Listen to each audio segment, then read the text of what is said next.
जरा सोचिए, एक ऐसा वॉर जिसमें फैसले इंसान नहीं ले रहे, बल्कि एक पहले से लिखा हुआ कोड ले रहा है। एक ऑटोमेटेड सिस्टम जो तबाही की तरफ बढ़ता जा रहा है और उसे रोकने वाला कोई नहीं है।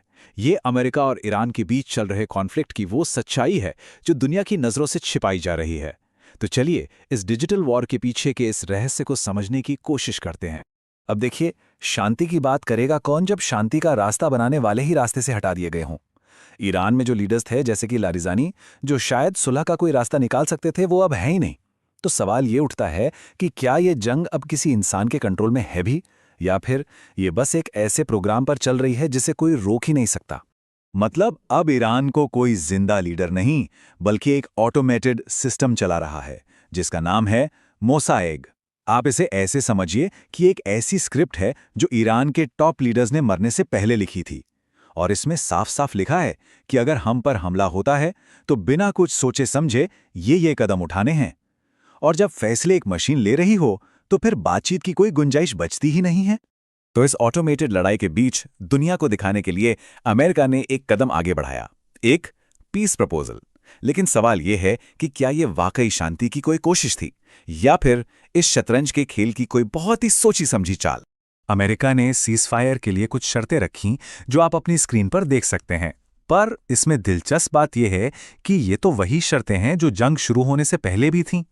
तो फिर सोचने वाली बात है कि ये शांति की पेशकश थी या ईरान को उकसाने का एक और तरीका। लेकिन ईरान का जो जवाब आया वो किसी ने भी नहीं सोचा था। उन्होंने बातचीत का कोई इरादा नहीं दिखाया, बल्कि कुछ ऐसी मांगें रख दी जिसने पूरे खेल को ही पलट कर रख दिया।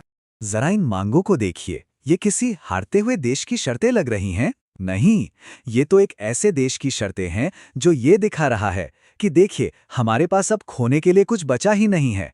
ये एक विनर की भाषा है, और यही बात अमेरिका के लिए सबसे बड़ी चुनौती बन गई।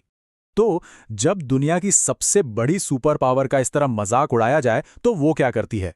यहीं से ये ऑटोमेटेड वॉर अपने सबसे खतरनाक मोड़ पर पहुंचता है।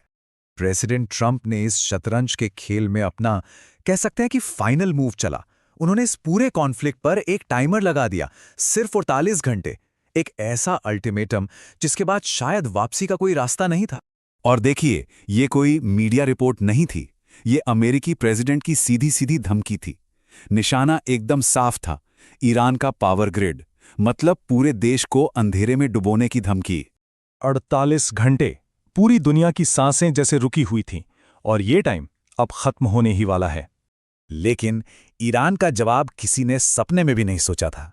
उन्होंने अमेरिका पर हमला करने की धमकी नहीं दी, बल्कि उन्होंने अमेरिका के सबसे करीबी दोस्तों की सबसे कमजोर नस पर हमला करने की धमकी दी। ईरान की स्ट्रैटेजी जितनी चालाक थी उतनी ही खौफनाक भी।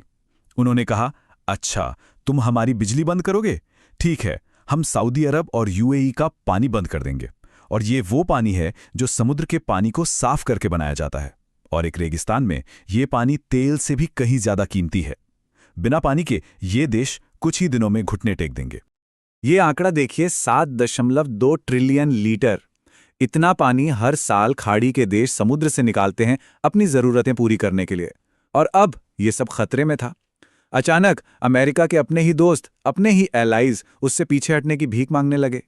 और बस यहीं से अमेरिका की पकड़ ढीली पड़ने लगी। दुनिया की सबसे बड़ी सुपर पावर अब अपने ही बुने हुए जाल में बुरी तरह फंस चुकी थी, और पूरी दुनिया ये तमाशा देख रही थी। जब कोई लीडरशिप नहीं बची तो ईरान की सेना ने एक बिल्कुल नया हथियार इस्तेमाल किया, इंटरनेट।